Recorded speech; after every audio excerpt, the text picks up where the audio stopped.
তোমরা দ্রুত আট করবা। এরকম করে গ্যাপ রাখছো একটু করে। এখন গ্যাপ গুলো এভাবে দাও, এদিকে চারটা এদিকে চিকন হয়ে যাবে এইভাবে, এভাবে, ঠিক আছে? এভাবে দাও। সবগুলো ভাবে দিচ্ছ, ঠিক আছে? এরপর যেটা করবে, এই যে এখান মনে করো এটা এভাবে নাও, নিয়ে এই যে এগুলো এরকম করে ঘুরাই নিয়ে আসবা, বুঝছো? যেভাবে এগুলো ঘুরাই নিয়ে আসবা।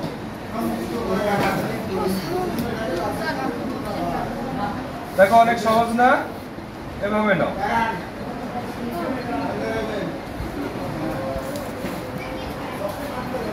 এই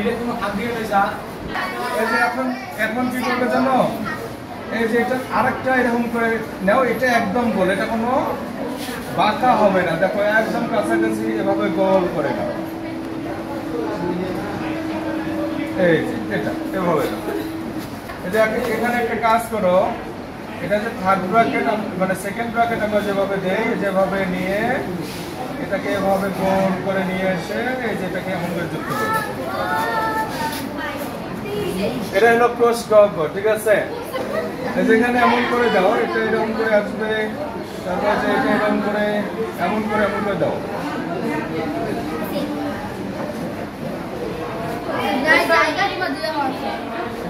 ঠিক আছে, এভাবে দাও। দিয়ে এই যে এখানে একটা গোল হবে, দেখো এরকম একটু করে ফাঁকা থাকবে, গোল হবে আর একটু করে ফাঁকা থাকবে, এই যে এরকম, এভাবে দাও। বুঝছো? এই যে এটাকে একটু পরটায় দিয়ে এভাবে গোল করে দাও, এই যেভাবে এভাবে নিয়ে আসো। এখন যেটা করবে, এই যে এখানে এরকম করে কালো করে দাও, ঠিক আছে? বুঝছো? এরপরে যে এখানে থাকবে এরকম মানে পেছানো, এরকম করে দাও, বুঝছো? এইগুলোর ভিতরে ফোটা দাও।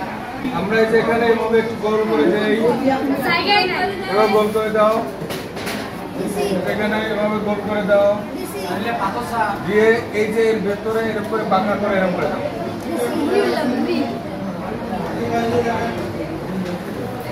বুঝছো? পরে আমরা নামগুলো দেখবো, এগুলোকে মাইটোকন্ড্রিয়া বলা হয়, পরে আমরা নামকরণ করতেছি। আজ আমরা চিত্রটা লিখে নিই, ঠিক আছে? তারপর এখানে এই যে এরকম গোল করে একটা দাও, যেটাকে লাইসোসোম বলে, আমরা পরে দেখবো। এরপরে যে এখানে এভাবে দাও,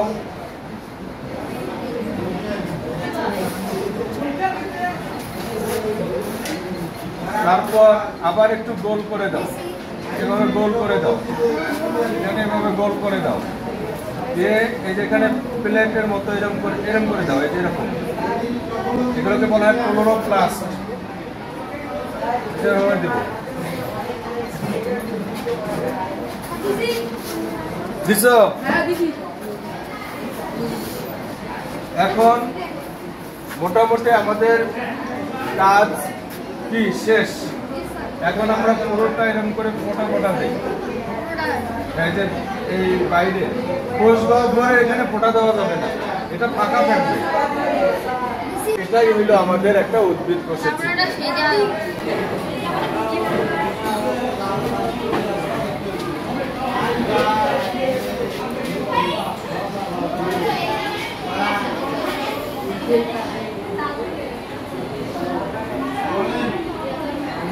নামকরণ গুলো একটু দেখি, সবাই লক্ষ্য করো। শোনো, এই যে পর্দাটা, এটাকে বলা হয় কোষ প্রাচীর। কি বলে? কোষ প্রাচীর। এর ভেতরে দেখো একটা পর্দা আছে না, এই যে পর্দাটা, এটাকে বলা হয় কোষ ঝিল্লি। কি বলে? কোষ ঝিল্লি। তারপর এই যে এখানে যে ফাঁকা জায়গাগুলো দেখতে পাচ্ছ, এগুলোকে বলা হয় আন্তঃকোষীয় ফাঁক। হ্যাঁ, এটাকে বলা হয় আন্তঃকোষীয় ফাঁক। তারপর দেখো, এই যে তোমরা এগুলো দেখতে পাচ্ছ, এটা হলো কি মাইটোকন্ড্রিয়া।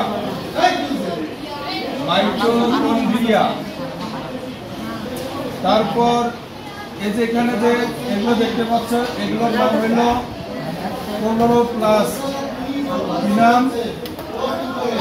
15 প্লাস, বুঝতে পারছো? 15 প্লাস। তারপর এই যে এখানে যে বস্তুগুলো দেখতে পাচ্ছ এগুলোর নাম হলো গলজি বস্তু,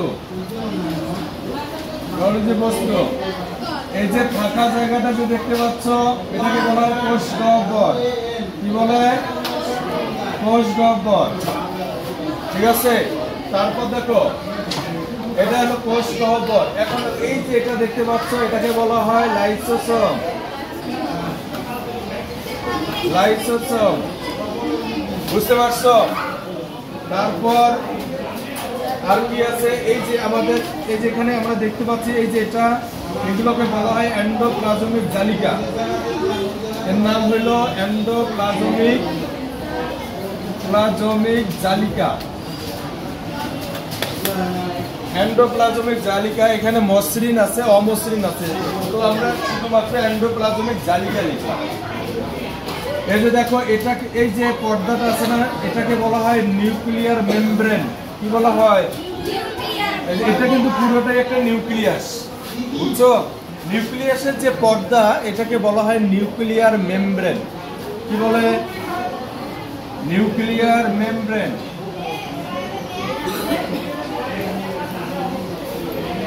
নিউক্লিয়ার মেমব্রেন। এই যে কালো বস্তুটা যে দেখতে পাচ্ছ এটাকে বলা হয় নিউক্লিওলাস। কি বলে?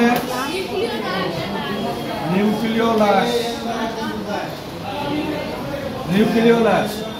তারপর দেখো এখানে যে সুতার মতো যেগুলো দেখতে পাচ্ছ, এই যে সুতার মতো, এগুলোকে বলা হয় ক্রোমাটিন তন্তু।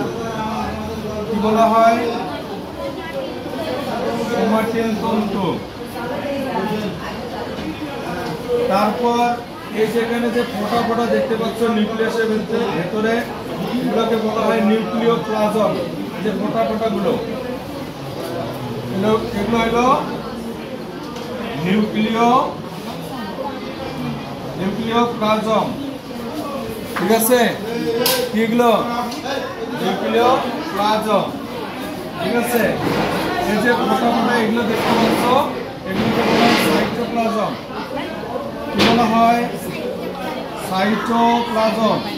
অর্থাৎ নিউক্লিয়াসের ভিতরে যেগুলো থাকে সেগুলোকে বলি আমরা নিউক্লিওপ্লাজম, ঠিক আছে? তরল জেলির ন্যায় থকথকে পদার্থ, এগুলো হলো নিউক্লিওপ্লাজম। আর আমরা যখন কোষের মধ্যে দেখি, এতে কোষ গহ্বর ছাড়া বাকি কোষ গহ্বরের বাইরে যে জেলির মতো থকথকে যে পদার্থগুলো দেখা যায় এগুলোকে বলা হয় সাইটোপ্লাজম। এই যে ফোটা ফোটা যেগুলো দেখতে পাচ্ছি, বুঝতে পারছো? এভাবে আমরা খুব সহজেই একটা উদ্ভিদ কোষের চিত্র আঁকতে পারি এবং এই উদ্ভিদ কোষের বিভিন্ন অংশের নামগুলো আমরা খুব ভালোভাবে মনে রাখবো। ধন্যবাদ।